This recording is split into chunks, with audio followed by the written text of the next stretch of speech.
আসক্তি কি জিনিস?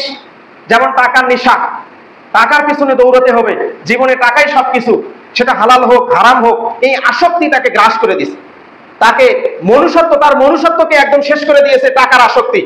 যে কোনো মূল্যে হাতিয়ে নিতে হবে, সেটা ঘুষের মাধ্যমে হোক, সুদের মাধ্যমে হোক, সেটা হোক অন্যায় ভাবে হোক, দলীয় প্রভাব খেটে, যে কোনো ভাবে আমাকে টাকা উপার্জন করতে হবে।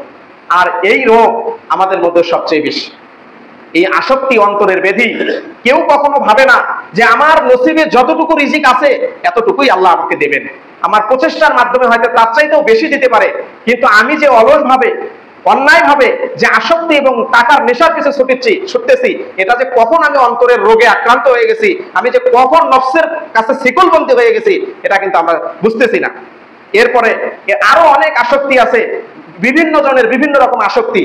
যুব সমাজের আসক্তি নারীর প্রতি, বৃদ্ধ সমাজের আসক্তি অলসতার প্রতি, বিভিন্ন ধরনের আসক্তি আজকের সমাজকে গ্রাস করে দিচ্ছে। তাহলে আল্লাহ রাস্তায় জিহাদ করার কথা থেকেই আমরা কিন্তু অন্তরের জিহাদের কথার দিকে চলে এসেছিলাম। আল্লাহ সুবহানাহু তাআলা পবিত্র কোরআনের মাধ্যম দিয়ে অসংখ্য আয়াতে আমাদেরকে জিহাদ করতে বলেছেন, যে তোমাদের জান এবং মাল দিয়ে আল্লাহ রাস্তায় জিহাদ করো, মুশরিকদের বিরুদ্ধে, সেটা মাঠের ময়দানে হোক, জবান দ্বারা হোক, তোমরা তোমাদের জিহাদকে চালিয়ে যাবে। যেহেতু আমাদের দেশে ইসলামী শাসন নেই, খলিফা নেই, এই জন্য জিহাদ রাষ্ট্রীয়ভাবে হুকুম আসতে হয়, জিহাদ খলিফার আন্ডার থেকে হুকুম আসতে হয়, সেনাবাহিনীর কাছ থেকে হুকুম আসতে হয়, সেনাপ্রধানের কাছ থেকে হুকুম আসতে হয়, যে আমার সৈন্যবাহিনীর সাথে দেশদ্রোহী যারা আছে তাদের বিরুদ্ধে লড়াই করতে আমাদের সৈন্য সংখ্যা অতি কম, আমাদের দেশের তরুণ সমাজ তোমরা আমাদের সৈন্যদের সাথে যোগদান করো, তখন সেটা জিহাদের ডাক হয়ে যাবে। আর ওই সেনাবাহিনী সেনাপ্রধানের ডাকে ওই দেশ রক্ষার ক্ষেত্রে প্রত্যেকটা ব্যক্তির জিহাদে অংশগ্রহণ তখন ফরজ হয়ে দাঁড়াবে। যদি কেউ না গিয়ে ঘরে বসে থাকে, সে কাপুরুষ এবং বেঈমান হয়ে মৃত্যুবরণ করবে। রাষ্ট্রপ্রধান যদি ডাক দেয় আমার ফোর্সের সাথে সকলকে যোগদান করে দেশের সার্বভৌমত্ব রক্ষা করতে হবে, তখন কি হবে? আমার আপনার জন্য সেই জিহাদে অংশগ্রহণ করা ফরজ হয়ে দাঁড়াবে। কিন্তু আমাদের দেশের ভেতরে শাসকের বিরুদ্ধে উস্কানি দেওয়া, সশস্ত্র জিহাদ করা, সশস্ত্র বিদ্রোহ করা, শাসকের বিরুদ্ধে রাস্তায় নেমে যাওয়া, এগুলো সম্পূর্ণ ইসলামে হারাম করা হয়েছে।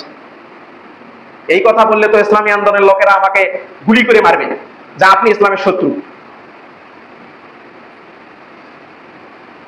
তাদের কাছে ক্ষমতা গেলে আমাদেরকে গুলি করে মারবে, আপনি ইসলামের শত্রু।